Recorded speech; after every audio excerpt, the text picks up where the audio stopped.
কিছু প্রেমে কিছুই হয় না, আগে করতে হবে তোমার সেই কামের সাধনা।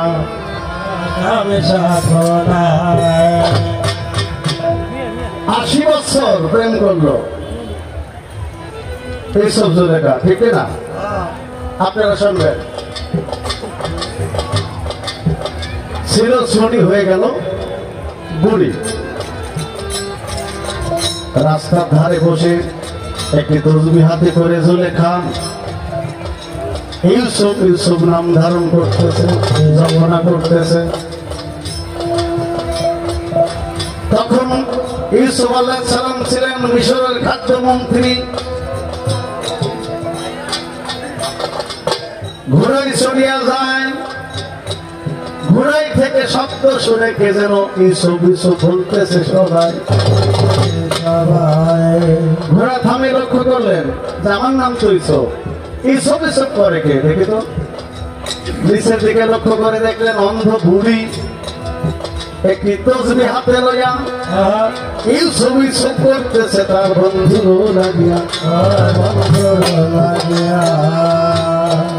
ইউসুফ জিজ্ঞেস করলেন, এ বুড়ি বলো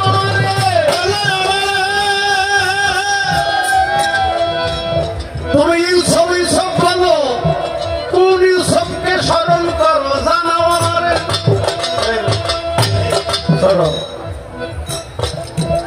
বুড়ি বললেন, আমি শুনেছি পথিকেরা বলেছে আমি যার তালাশে 80 বছর যৌবন গেছি হারায়া, সে নাকি বর্তমান মিশরের খাদ্যমন্ত্রী গিয়াছে।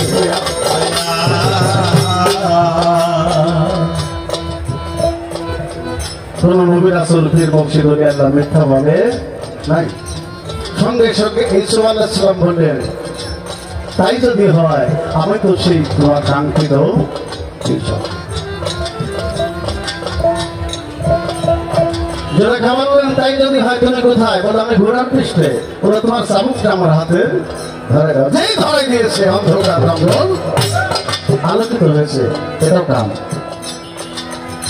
বললো, হে প্রাণ রবীন্দ্র তুমি নিচে নামো, ঘোড়ায় থেকে নামো। যখন নামলেন বললো, তোমার জন্য তোমার আশা করতে গিয়ে আমার 80 বছর পর্যন্ত যৌবন হারা হয়ে চোখ দুটো অন্ধ হয়ে গেছে, তোমার ডান হস্তকে আমার বন্ধ চোখে আসে না।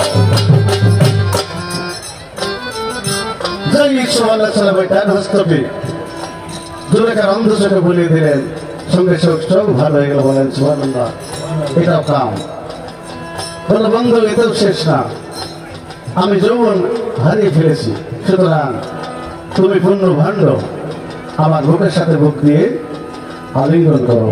যেই আলিঙ্গন করলেন ছিল বুড়ি হয়ে গেল 16 বছরের ছড়ি। এটাও আমার কাম।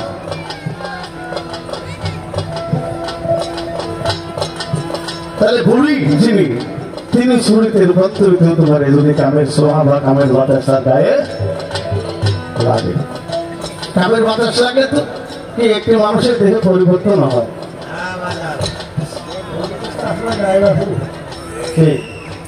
তুমি যে একজনকে সুমা দিতে চাও এটা তো প্রেম, ভালো কথা। সুমা যে দেওয়া সেটাই আমার কাম।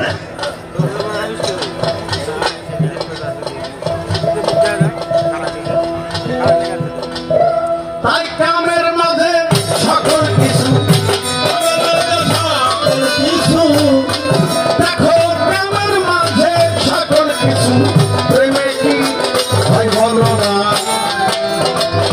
আগে তোমায় করতে হবে কি কামের সাধনা, আগে তোমায় করতে হবে সে কামের সাধনা।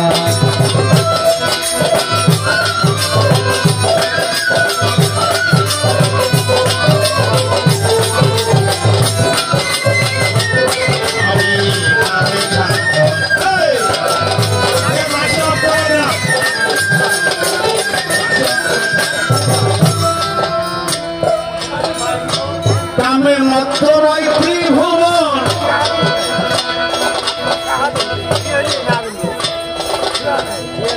কামেতে হয় সকল সৃজন, সকল সৃজন। সভাপতি আবার জসিম ভাই কই যায়? আচ্ছা ভাই, ধন্যবাদ।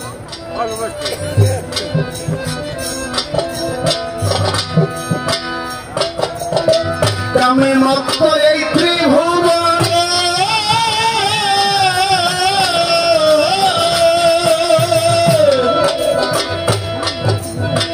কামে সৃষ্টি হয় এই ত্রিভুবন কাম ছাড়া হয় না রে মন কাম ছাড়া হয় না রে কাম ছাড়া হয় না রে মন কামে প্রেমের সূচনা আগে তোমায় করতে হবে কামে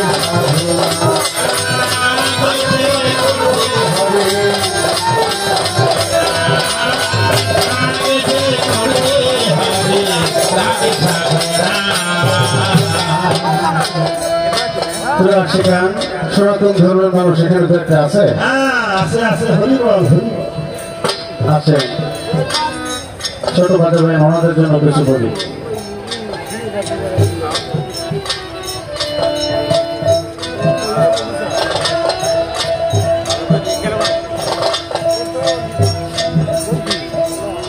শ্রীকৃষ্ণ মহাপ্রভু শাস্ত্রে বলেছে পড়াশোনা করেছি যতটুকু দেখেছি 1600 গোপিনী ছিলেন সহস্রাধিক কোন জায়গায় বলেছে 16,008 জন 1600 গোপী মতান্তর এত তার স্ত্রী পৃথিবীর মধ্যে শ্রেষ্ঠ ধনী বিল গেটস সে 32,000 বিয়ে করতে পারে কিন্তু আমার কৃষ্ণ যাহা পেরেছে বিল গেটস তা করতে পারবে না কি করেছে একটা বলি কি করেছে যে স্ত্রী খাটো ছিলেন ওই স্ত্রীর ঘরে যখন আমার কৃষ্ণ মহাপ্রভু যেতেন ওই খাটো রূপ ধরিয়া যে স্ত্রী লম্বা ছিলেন ওই ঘরে যখন যাইতেন কৃষ্ণ হইতেন লম্বা রূপ ধরিয়া মা যশোদা একদিন বলল বাবা কৃষ্ণ একা তুই আর 1600 গোপিনী তাদের মনকে রক্ষা করতে পারি বাবা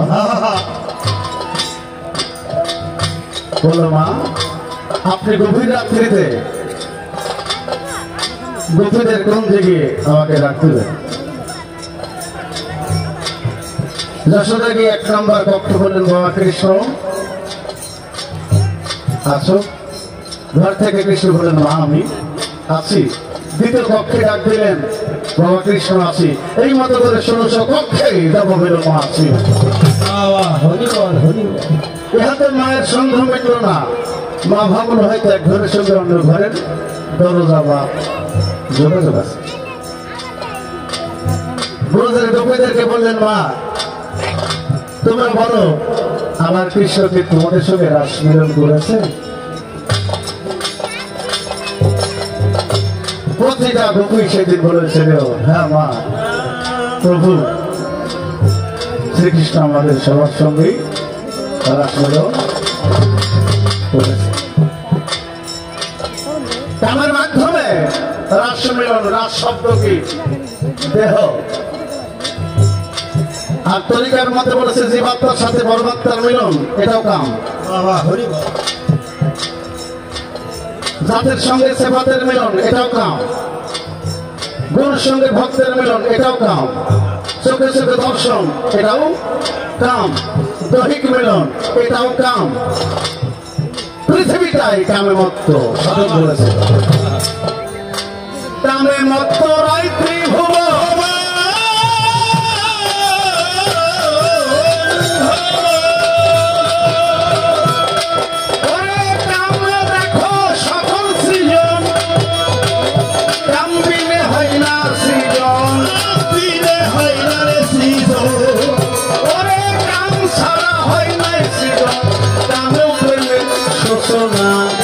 আগে তোমায় করতে হবে কামের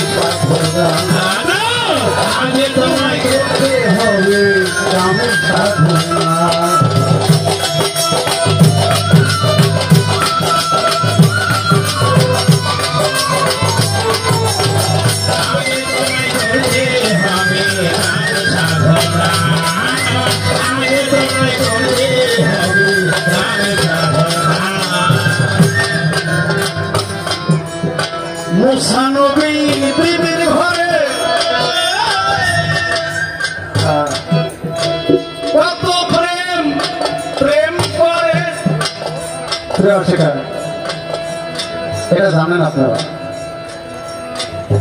আল্লাহ বলেছিলেন আমি সব জায়গায় থাকি, থাকি সর্বদাই। মুসা নবী ঠেকা হয়ে বলেছিলেন তাই যদি হয়, আমি যখন বিবির সঙ্গে মিলন করি তুমি থাকো কি সেই সময়?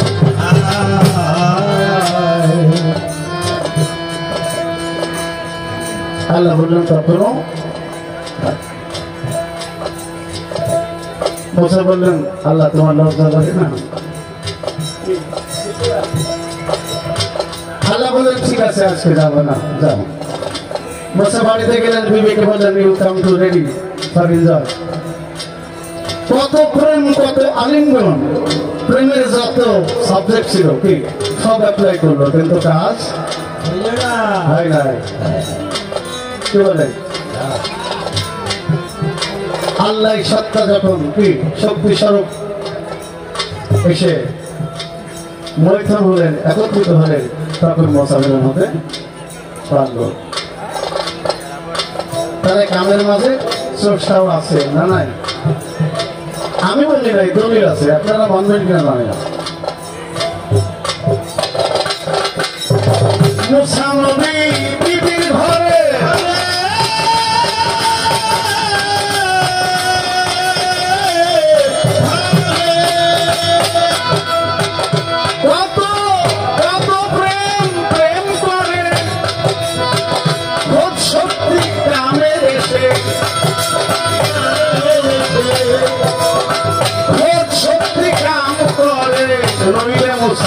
প্রেম দিয়ে পারত না,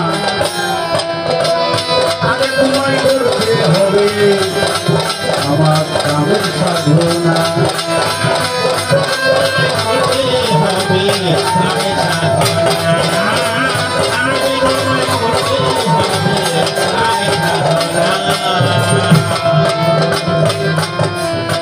কামে আমার সাহিত্য এমন, তাই কাম সাধিলে শব্দ বাজায়, কামে আমার সাহিত্য এমন।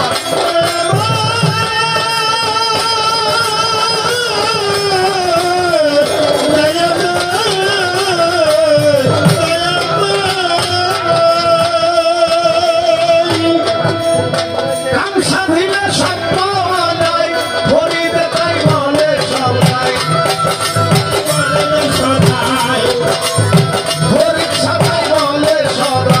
তোমার জন্ম হয়েছে কামের তরে, কামের তরে। কামেতে আমার সাই দয়াময়, কাম সাধিলেই সব পাওয়া যায়। বাবা ফরিদ বলছে সদায় কি তোমার জন্ম হয়েছে কামের তরে, কাম ছাড়া হয় নাই। আমি আমার চন্দ্রাকে বলবো, আপনি বলবেন বিশ্ব বাউল সম্রাট লালন সাইদের একটি গানের মধ্যে আমরা পেয়েছি, যে গানটা অনেক শিল্পী করেছেন, সঠিক যথাযথ ব্যাখ্যা বিশ্লেষণ করেছে কিনা জানি না, আপনারা আজকে নেবেন। গানের প্রথম লাইন ভাইরাস তত্ত্বের মধ্যে গানটি গাওয়া যায়, কিন্তু প্রেম তত্ত্ব গানটা আছে। বলবো কোন প্রেমেতে আল্লাহ নবী কি করেছে? মেরাজ করেছে। আপনি ভাববেন না যে গানটা মেরাজ সত্যের মধ্যে বলছে, আমি তো জানি, কারণ এখানে প্রেম যুক্ত। নাম্বার 2, কোন প্রেমের প্রেমিকা ফাতেমা সাইকে করলেন পতির ভজনা? আপনি বাংলা করে বলবেন। আল্লাহ ফাতেমাকে এই গানের মধ্যে, আমি বলি নাই, যেহেতু ইউটিউবে ধারণ করছেন, দেশ দেশের বাইরে সম্মানিত শ্রোতা যারা দেখবেন, আমাদের কিছু বলবেন না, গানটি আমার না। গানটি লিখেছেন বিশ্ব বাউল সম্রাট লালন শাহ। কোন প্রেমের প্রেমিক ফাতেমা প্রেমিকা সাইকে করলেন পতির ভজনা? ফাতেমার আল্লাহকে পতির সম্বোধন করতেছে, কিন্তু কোন প্রেমে আল্লাহ ফাতেমাকে কি বলে রাখছে? মা বলে। আপনি বলবেন কোন প্রেমের প্রেমিকা ফাতেমা সাইকে করলেন পতির ভজনা? কোন প্রেমের দায় ফাতেমাকে সাই মা বলে বলে ডেকেছে? কোন প্রেমে শিষ্য ভবতারী কি? কোন প্রেমে আমার বলি কি গুরু হয় ভক্তের কান্ডারি কি? আমরা জানি যে গুরু ভক্তকে পার করে, কিন্তু এখানে উল্টা কথা। আপনি বলবেন কোন প্রেমে শিষ্য হয় গুরু তরির কান্ডারি? বলছে লালন, না জানি প্রেমের উদ্দীপন আমার প্রেম করে হলো নিচে। আর বাবা কালু সাহেব একটি গান করেছেন, কি গান? প্রেমের কাছে একটি ফল, রসে করে টলো মন। কালু সাহেব বই আমার কাছে আছে, পুরাতনটা নতুন দুটাই। ওই ফল গুরু এনে আপনি বলেছেন শিষ্যকে দিলে অমর হয় সংসারে, ঠিক না? আপনি বর্ণনা দিবেন এই ফলটা দেখতে কেমন, কি স্বাদ কেমন, কোন গাছে ফুল ধরে, কখন এই প্রেমের ফল হয়, কোন পাত্রে নিয়ে কতটা পরিমাণ ভক্ষণ করলে ঠিক আমার অমৃত লাভ হবে। হ্যাঁ